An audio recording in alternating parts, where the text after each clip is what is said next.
مذہبی scholar doctor Zakir Naik نے بھارت کیوں چھوڑا؟ کیوں ان کے خلاف بھارت میں مہم چلائی گئی؟ بھارت میں ایسا کون تھا جس نے ڈاکٹر ذاکر نائک کو بھارت چھوڑنے پر مجبور کیا؟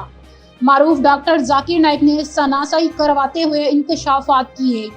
مذہبی ڈاکٹر ذاکر نائک نے انکشافات کیے ہیں کہ بھارت نہیں چھوڑا، بلکہ وہ 2016 میں عمرے پر تھے جب وکلا کی ٹیم نے ان کو بتایا کہ اب ان کا بھارت جانا مناسب نہیں۔ ڈاکٹر ذاکر نائک ان دنوں پاکستان کے دورے پر ہیں۔ اسی دورے کی ایک تقریب میں گفتگو کرتے ہوئے بھارت چھوڑنے کی بات کی۔ ڈاکٹر ذاکر نائک نے بتایا کہ 1991 سے اسلام کی دعوت دے رہا ہوں۔ اس عرصے میں میری تقریروں کو سن کر بہت سے غیر مسلم مسلمان ہو گئے اور ہمارا پروگرام بہت مقبولیت حاصل کرنے لگا۔ وہ اور لوگ مجھے جاننے لگے تھے اور یہی بات بھارتی ایجنڈے کے خلاف تھی۔ بھارتی حکومت بہانے تلاش کرنے لگی۔ انہوں نے بتایا کہ جولائی میں انتہا پسند دہشت گردوں کے حملے ہوئے اور ان حملوں میں میرا ایک فالوور بھی شامل تھا۔ بھارت کی حکومت نے کہا کہ میں نے اسے ٹرین کیا ہے اور وہ میرا بندہ ہے۔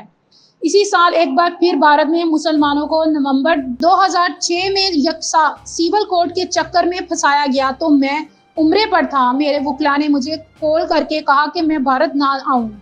ایسا نہیں تھا کہ میں نے بھارت چھوڑا تھا، مجھ پر بہت سارے الزامات لگائے گئے تھے تو میں نے بھارت جانے کا فیصلہ ترک کر دیا اور اس کے بعد کبھی بھارت نہیں گیا۔